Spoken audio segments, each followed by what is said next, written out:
One would easily say you sound like a liberal. So Stephen A. Smith just had an explosive interview with NYC activist Tremel Thompson about the city's devastating tax policies and failed leadership. We're seeing a lifelong liberal absolutely demolish his own party's agenda. This is political realignment in real time. Let's break this down. But I'm looking at your videos and you are all over the liberals, especially Zohran Mamdani, who you campaigned against essentially and supported Curtis Sliwa, not to mention Governor Hochul. This is exactly what political realignment looks like, when activists who spent years fighting for progressive causes start campaigning against their own candidates. That's a canary in the coal mine. Thompson represents thousands of working class Democrats who feel completely abandoned by their party's elite. I feel exactly the same way that you do, especially about this new estate tax threshold proposal that he's putting forth. It was like you taxing cats their estate. It was once upon a time at $7.35 million. That's where it was. Now he's saying they're going to tax you. Here's the devastating math. Dropping from $14.7 million to $750,000 means a modest Brooklyn brownstone now triggers estate taxes. That's not targeting billionaires, that's hammering teachers, firefighters, and small business owners who save their entire lives to own property in their hometown. You had to get up to $7.35 million before they could tax you, all right? Now all you got to do is have a home that's worth over $750,000, and you're talking about folks getting taxed. Well, who the hell are those people? Those are gonna be middle class people and lower folks, lower class folks than the middle class. Did I miss something, Tremel? This completely exposes the hypocrisy. Democrats campaign on protecting working families while implementing policies that devastate them. A $750,000 home in NYC isn't wealth, it's basic home ownership. This tax literally punishes people for achieving the American dream in their own city. To me, it was a no-brainer that Andrew Cuomo was the best candidate. And it was very, very simple to me.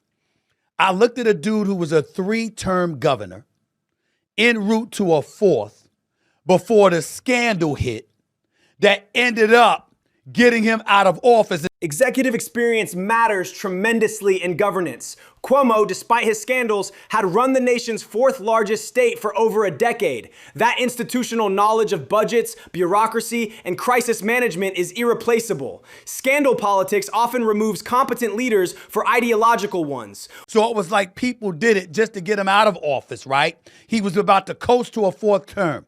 And I'm looking at it very simplistically. If you know how to run a state, you damn sure should know how to run a city. This perfectly illustrates how political establishments eliminate leaders they can't control. Cuomo was heading toward easy re-election before the coordinated takedown. Now New Yorkers are stuck with inexperienced leadership implementing destructive policies. Sometimes the devil you know is better. And it was a grown-up in the room, as opposed to a 33-year-old going on 34 years of age and never ran anything, okay? But you supported Curtis Sliwa. The experience gap is staggering. Running a bodega requires more executive experience than many current politicians have. When voters choose ideology over competence, cities suffer. Age and experience aren't everything, but they beat untested idealism when governing 8 million people. What if the objective is to keep businesses in New York City knowing that there would be job growth and what have you, and as a result, because people are employed and they got money in their pocket and businesses are here and the economy would be fueled, what if that was the reason and the impetus behind his vision as opposed to depending on union pensions? This highlights the fundamental economic divide, wealth creation versus wealth redistribution. Pro-business policies grow the pie for everyone through job creation and economic expansion. High taxes and regulations shrink the pie, forcing government to redistribute a smaller amount among more people. Are we better off with Mamdani, or would New York City have been better off with Cuomo? Cuomo for sure. Cuomo for sure. Cuomo for sure. But I didn't choose Mamdani. I chose Sleep. I know. I know. This perfectly captures the cost of choosing ideology over experience. New Yorkers are now living with the consequences of electing someone based on progressive credentials rather than proven leadership ability. Good intentions don't automatically translate into effective governance. You could see this palpable fear you have about what he's going to do What do you believe New York City is going to look like in the next couple of years with Mamdani under the path on the path that he's taken this city? That fear is absolutely justified. When you've watched your city spiral downward under incompetent leadership, it's not just political disappointment, it's personal. Lifelong New Yorkers are witnessing their hometown become unlivable due to ideological extremism masquerading as progressive governance. And by the way, I'm on the Upper West Side when I'm in New York, and I got to pay taxes for driving down the street past 59th Street. I mean, come on. That's bad. It's bad, bro. You know that. You know that. It's bad. That's Hochul. Congestion pricing epitomizes government overreach, charging citizens to drive on roads their taxes already built. It's double taxation disguised as environmental policy. Meanwhile, the subway system it's supposed to fund remains dangerous and unreliable. Pure bureaucratic money grab. I'm just saying, because I think he supports anything that's taking money out of people's pockets. That's my issue with him. This reveals the progressive taxation mindset.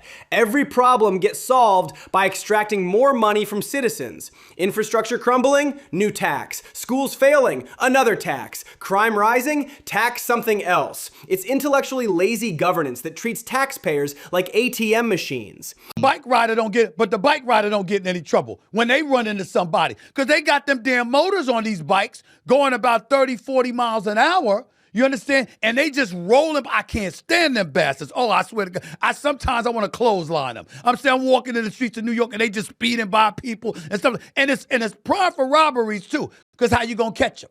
How you gonna catch them? You see what I'm saying? The e-bike crime epidemic perfectly illustrates failed law enforcement priorities. These motorized bikes enable smash and grab robberies and assault pedestrians with zero consequences. When criminals operate with impunity while law-abiding citizens get taxed into oblivion, you've lost basic governance. Bottom line is this. I don't give a damn how much he loved New York City. He don't love nothing more than Trump.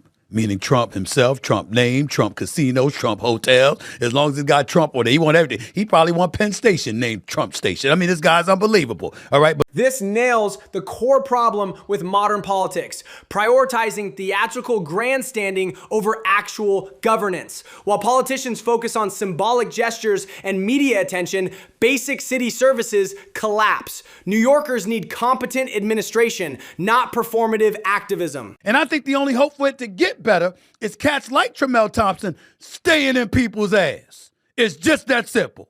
So I just wanted to say that and highlight it. Started to show off talking about Trump and all the people that he's turned against him and all of that stuff.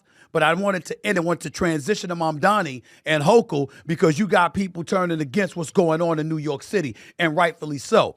Grassroots accountability is absolutely essential when institutional politics fails. Thompson represents the frustrated base demanding real results instead of empty rhetoric. When establishment politicians ignore their constituents, citizen activists become the only check on power. Being inactive, not mobilizing, not being strong with it, not saying what the hell needs to be said is no longer acceptable. Silence is not an option, ladies and gentlemen. Silence is not an option. Silence enables failed leadership to continue destroying communities. Citizens have a moral obligation to speak out when policies harm their families and neighborhoods. Civic engagement isn't optional. It's the price of keeping democracy functional and leaders accountable.